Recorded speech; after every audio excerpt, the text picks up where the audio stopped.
Sou a professora Cristiane Marinho, sou professora da UES, professora de filosofia. Hoje, a minha comunicação, eu esqueci em casa a apresentação e peço desculpas, por isso vou falar assim, olhando no papel, nem no computador. Mas a pesquisa, o título da minha comunicação, ela está indo lá atrás. Desculpa. Ela tinha o título de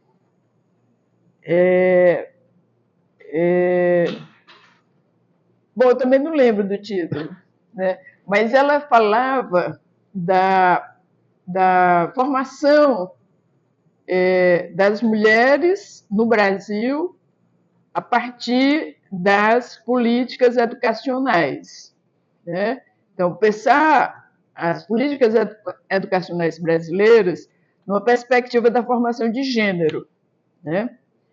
E eu tive essa ideia quando fiz recentemente a palestra lá no encontro da Sofelp, que a proposta era mais ampla, né? A proposta era falar sobre as políticas educacionais brasileiras nessa perspectiva dos processos de subjetivação do povo brasileiro. Um pouco ambicioso o objetivo daquilo que eu falei lá, porque era tentar iniciar um projeto de algo que já foi feito no Brasil, né, pelo Gilberto Freire, pelo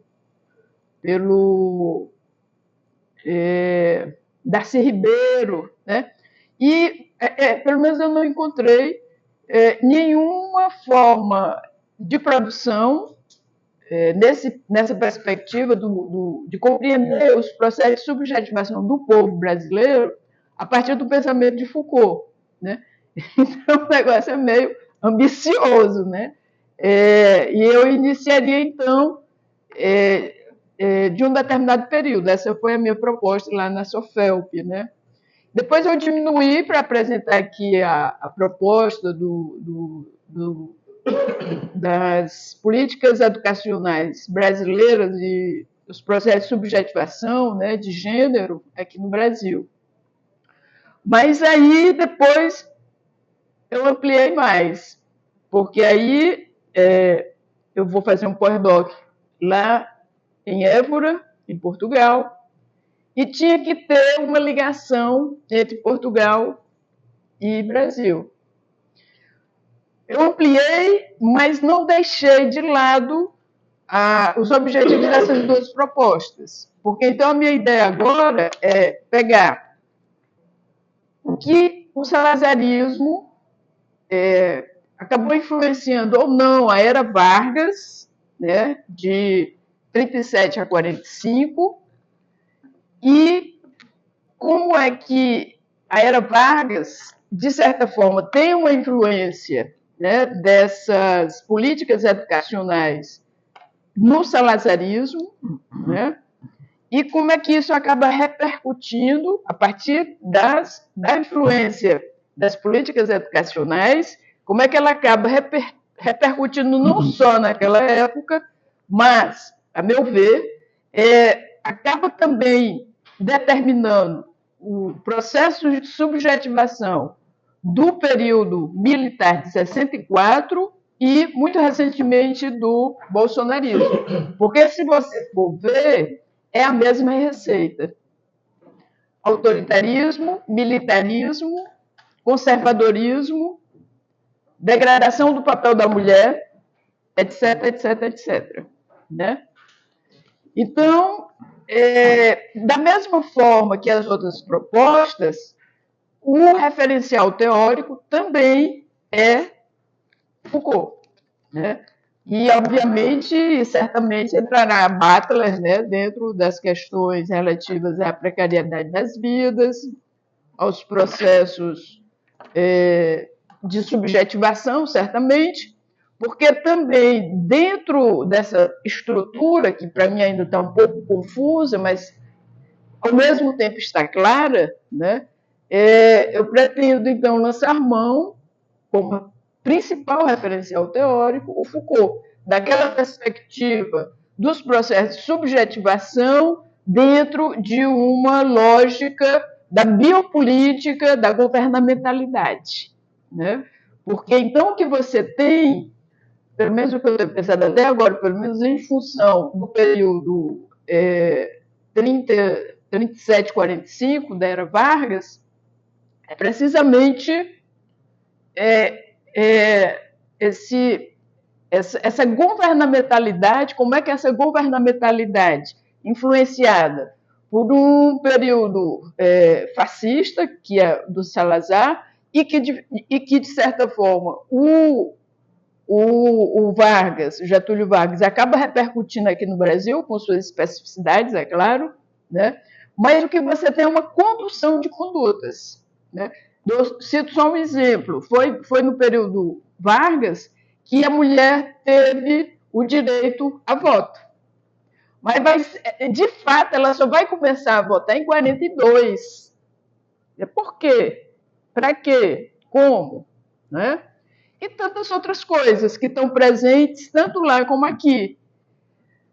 A questão do autoritarismo, né? Salazar, ele é tido como uma espécie de terceira via autoritária, né? A terceira via autoritária.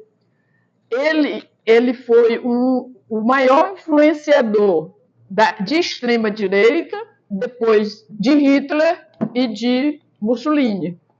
Ele era tido como um ditador. Ele nem era tido como ditador, ele era muito amado, né? Pelas pessoas lá em Portugal. Mas ele era tido como uma extrema-direita muito valorosa, porque respeitava os bons costumes, né? E aí entra a questão de gênero também. As mulheres não eram permitido um monte de coisa, né? Então, como perceber esses processos de subjetivação a partir dessa chave da biopolítica e da governamentalidade, né? E aí também eu acho que seria muito interessante explorar essa perspectiva a partir do que Butler fala com relação ao processo de subjetivação que o Foucault algo que o Foucault não leva em consideração, que é o processo psíquico, a importância psíquica, né, dos processos de subjetivação, que eu acho muito explícito, está muito bem claro em todo o processo da cultura brasileira. Né? Mulher para casar, mulher para ter filho, mulher para ficar na cozinha, cozinhando, etc, etc, etc. Né? Então, você tem esse rebatimento, né, desses processos de governamentalização aqui no Brasil. O que mais? Então, outra coisa que eu acho importante... Tenho 5 minutos ainda, né?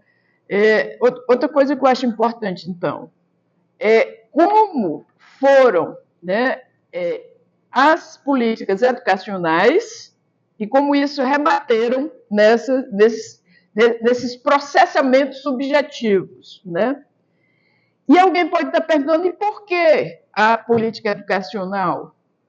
Porque a política educacional, dentro da minha compreensão, é uma coisa super poderosa. Imagine, é um grupo político, é um grupo econômico que acaba determinando uma série de valores, uma série de formação de processos de subjetivação para milhares de pessoas. São políticas públicas educacionais.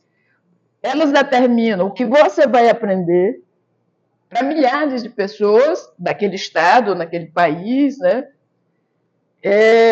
O que você vai estudar, como você vai estudar, né? Qual material você pode ter acesso ou não. Está muito claro lá no salazarismo.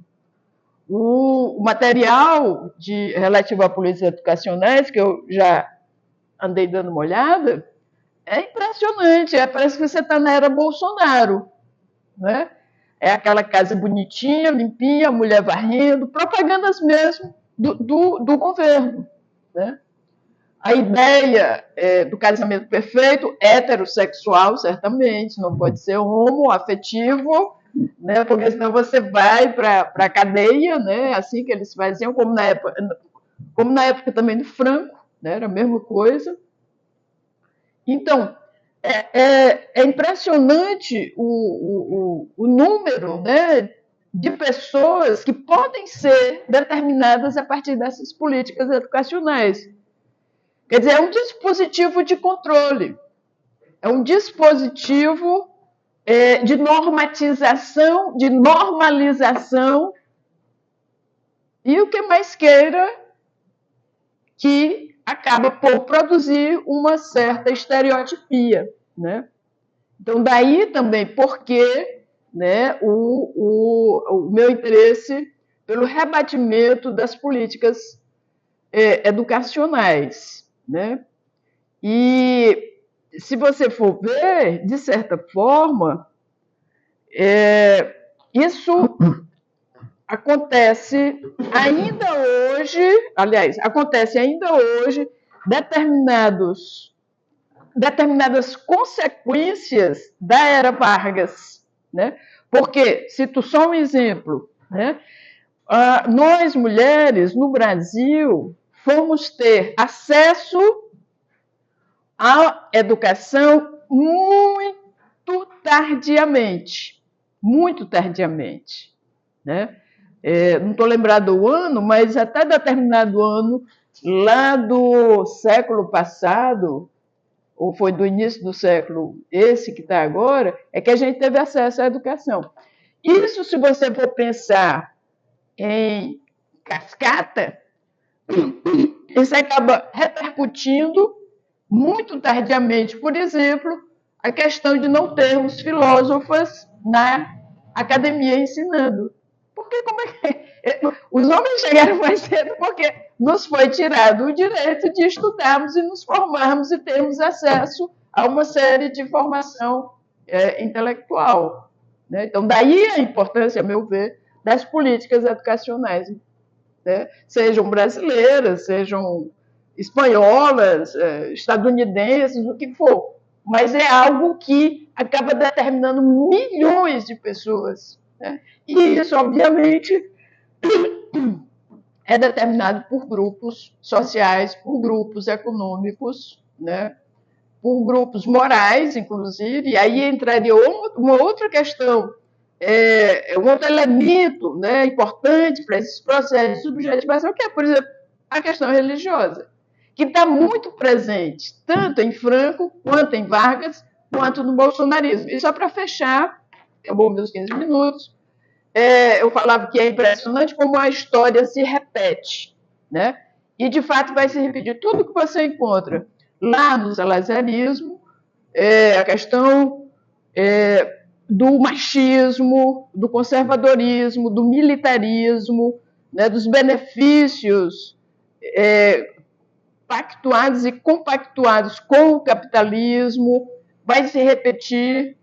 O conservadorismo impressionante vai se repetir na era Vargas e vai se repetir em 64 e vai se repetir a mesma receita no bolsonarismo, com uma única diferença, que o bolsonarismo não conseguiu levar adiante todo o projeto, né?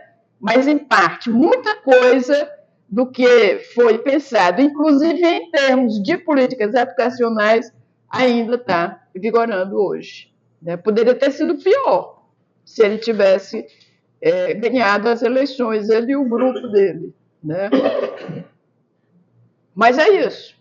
Só resumindo, a proposta é estudar os